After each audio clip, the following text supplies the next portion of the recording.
What are red flags in a friendship most people brush away?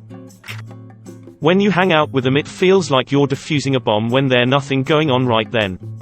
Edit, why is my highest rated comment about the one friend I gave up on due to his need to yell at me over the smallest things. But seriously, I didn't expect so many people to have this problem too. Thought I was the only one who didn't realize this right away. I had to let go of my best friend because of this. With my real friends I could always just respond to a text message with the first thing I thought of. With this girl I felt like I had to carefully consider what I was saying and then reword it several times before I could hit send because I didn't want to be dismissed or berated in any way. That's not friendship. That's what I call walking on eggshells. No matter what you say or do, you always start sweating and think to yourself, should I say, do this? I hate that feeling. Friends that only care to talk about their own success and aren't genuinely happy for you and yours unless it amounts to less than their own. Really jealous and possessive friends.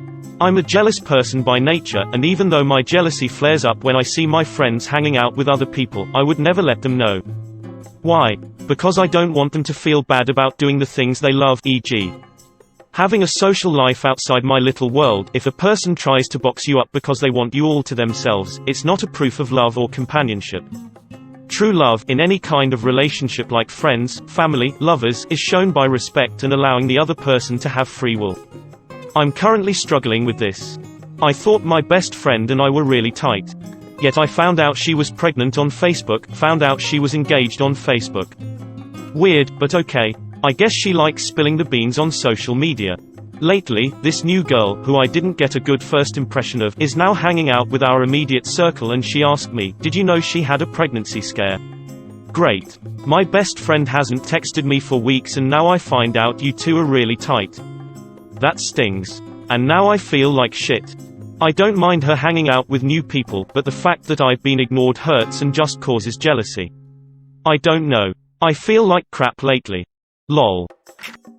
Friends who are good to you when one-on-one but constantly put you down in group settings. This is a big sign of insecurity, jealousy. Other signs.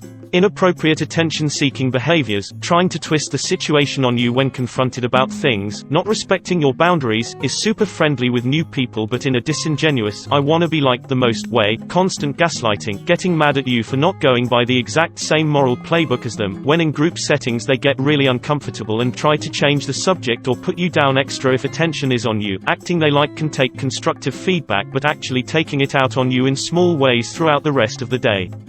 Edit. Thanks for all the upvotes and the silver. Wish you all the best of luck in ridding yourselves of toxic friendships. Smiley face. Don't go wasting your time on people who don't treat you with the respect you deserve. Wow. That's exactly what my high school best friend did to me. Continually feeling like you want to say something but should hold your tongue. I'd like to add to this but I think I'll hold off. Deleted. You see you got a private message from them and your gut reaction is to start getting nervous or anxious. What is it this time? This was happening with me for months before the friendship imploded. It was always something, and none of it good. They always started these conversations with a particular emoji. I still can't see that emoji in use without a little involuntary shudder. Edit.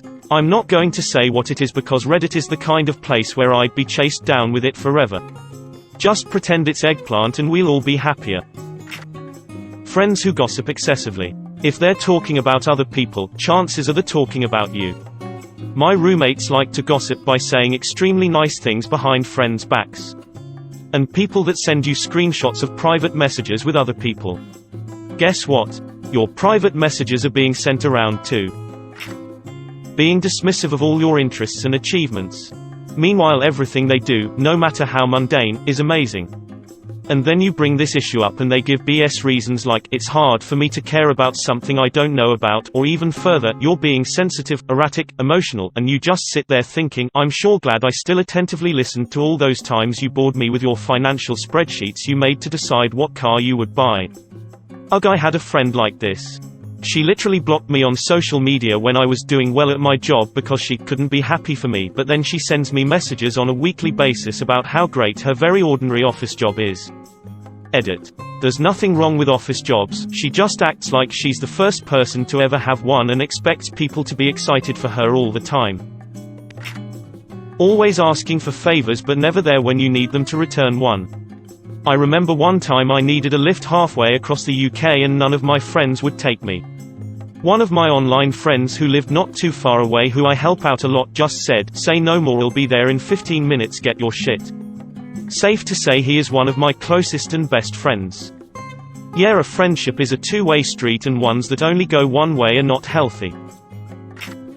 One-upper friends. I just had this 2 hours ago. I was shopping and a cute girl just said, "Hi," while walking by. Just a "hi" made my day, and so I was telling my friend about it. He said nice and then told me how yesterday a sexy coworker just comes to him and kisses him. Reason, she just wanted to. This was kinda the moment I realized he is full of cow excrements. Two-upper friends. Friends that don't let you have any other friends and require 100% of your time when they can't give you the same. This also applies to significant others. They only talk to you when all of their other friends are gone. Same happened to me. Made me wonder if I was just too boring or wasn't considered enough of a best friend. Oof, this hit close to home. They call you only when they need you. And then you feel guilty when you get mad because they've had a rough upbringing or something. And you feel like a bad friend and like maybe you're overreacting. Because you know, they've been through a lot. But still you want to vent to them about your problems because they might be able to sympathize, but then you think that the problems have been worse than yours, so you really can't complain because in comparison you don't have shit to complain about. And they don't call you or text you for a few months. But suddenly they get into an argument with somebody and they're always in the right and they need somebody to reassure them that they deserve better. Sounds about right. Friends who are always happy to talk about themselves but never once ask you how you're doing or anything engaging you to talk about yourself. Have a friend exactly like this. It's very annoying lately. Came here to say this, because I'm that friend. I'm working on it, but tend to go overboard and turn a healthy interest in the other person into interviewing the other person. I also realized I haven't actually become less self-centered when I looked through my comment history and noticed that most of them started with I or an implied I. Exhibit A. This comment. Inability or unwillingness to apologize when he or she does something wrong. It's symptomatic of an ego issue that will eventually infect every aspect of your friendship. Iodine monofluoride, feel this one. Had a friend like that who always managed to put the blame on me, and it made me so frustrated that at one point I snapped when a common friend of us experienced that same toxic behavior. She found out later and got super mad at me for trash talking her. Lol, maybe I am the bad guy. My best friend in high school once specifically requested for me to post a picture of us for National Best Friend Day, or some similar holiday. I asked if she'd be posting a picture of us too. No, I have a lot of best friends. But I'm your main best friend, so you should post a picture of us, was her response. The next couple years were full of backstabbing and gaslighting, complete with occasional fallings out until we finally stopped speaking. Looking back, I can't believe I didn't see it coming. Good riddance to her. That's awful that she said that to you, and I hope you've better, more considerate people in your life to appreciate you. I had a similar friend, and what I realized far too late was when someone's personality and treatment of you changes based on who they're around, they're not worth the effort. I had a best friend growing up and we were always very close. But once we got into high school, he would be totally different based on who was around. It got to the point where we'd have plans, but if someone he thought was cool invited him to something, he'd do that and never even bother to cancel our plans. So I'd show up only to find out he was doing something else. Similarly, it eventually led to arguments and issues until we just stopped talking altogether. Reading these comments are helping to calm my anxieties about whether or not I'm a good friend, so thanks for that, Yal. Another sign of a bad friend is no self-reflection. Sounds like you don't fall into that category either. They don't ask about you, they just turn every conversation about themselves. When you talk about exams, they don't ask you how you did, they just talk about themselves. When you talk about not sleeping well, they talk about how they didn't sleep. When you tell them you broke up with your so, they talk about the so, etc. Some people think that that is how you show empathy, by showing you have similar problems. It becomes a real problem when they combine it with being a topper. I slept awful last night. Woke up at 3 and just gave up. Ugh, me too. I never did fall asleep and I just laid on the couch all night. I think every friendship goes through a period where one person needs be this for a while. The red flag is when this happens before you ever even got to be good friends, they just start taking right away, and taking, or when this goes on for so long it becomes the whole basis of the friendship. As to the latter one, at one point the person may need professional healthcare intervention, medication for mood issues, maybe ADHD or the like, and/or therapy. Don't feel pressured to be a whole professional healthcare team for your friend, it's bad for both of you. When they push other people out of the friend group. It happened in my group where there were 5 of us, she joined and basically bullied 3 out of the group. But it wasn't obvious bullying.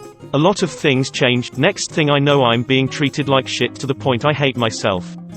Me and my friend managed to leave and make friends with the original 5 again.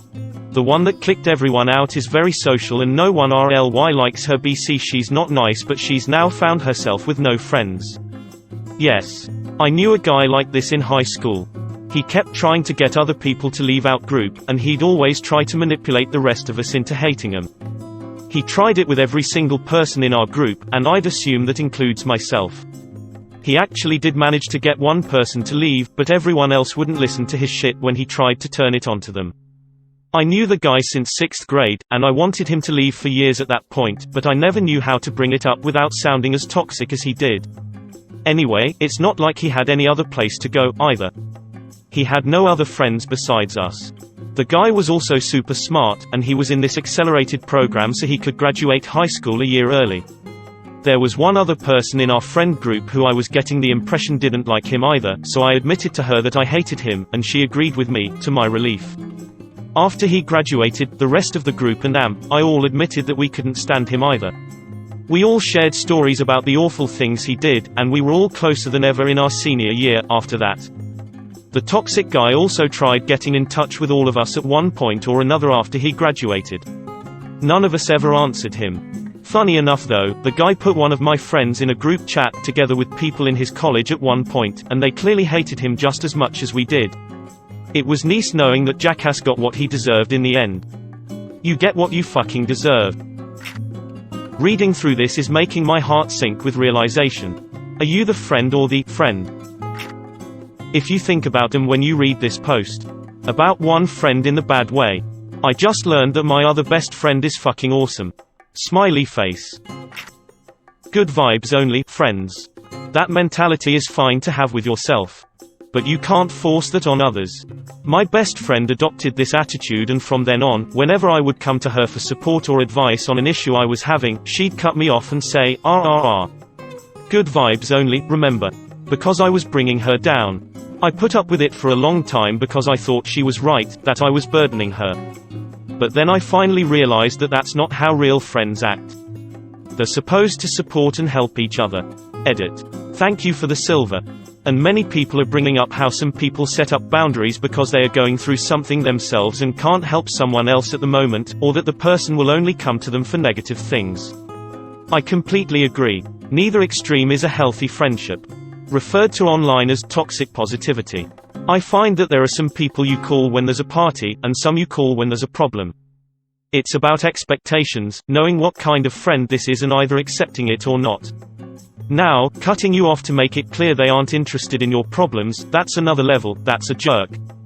But a friend you can't expect to be there when it isn't fun, that's not necessarily a bad person or a bad friend, just not a great friend. And it's not such a bad thing to have friends who'll always show up to hang out, and different, probably fewer, friends who will hang out and be around for things that aren't fun. And NBSP, heck, when I think about it, I'm each of those kinds of friends to different people. There are people who if they called me for anything I'd be there. And there are people who probably don't have that expectation and only invite me to things that are fun. You'll gladly do a favor for them or help them out, but when you need something, they won't do it, and act like you're ridiculous for asking. Also when friends don't respect boundaries. Edit. Thanks for the upvotes. Friends who constantly call you for advice but never take it and continue to involve you in their drama. If you're not going to make moves to improve your situation, stop asking me for help. Assholes. When they pressure you to do things for them or a certain way and act like you were on board the whole time. Coercion, they say they are holding you accountable to something you never wanted in the first place. Gaslighting, they take the high road when you get angry because they won't respect your boundaries. Play the victim. Passive-aggressive insults to other friends. Or to you. I've got a friend who loves to talk about himself, everything is always about him. So, when I'm out with my friends and he's in our group, we created a game where you have to drink every time he starts a conversation about himself. It's made it a lot more tolerable. Edit. To those of you who think we do it behind his back, I never said we do. It's something we've talked about with him plenty of times and he's aware of. He's not a bad guy at all, it's just how he is, he also doesn't mean anything bad by it. He's aware we do it, we're all just super close, so we've just made a game out of it, and now he often catches himself doing it. Edit 2. Yes, he will drink with us. As I mentioned, he now catches himself often and will realize it and be like, ah, shit, then we will all laugh and drink together. I'm also not saying I'm perfect, far from it, and we've got games and jokes about me as well. Have y'all ever addressed this with him?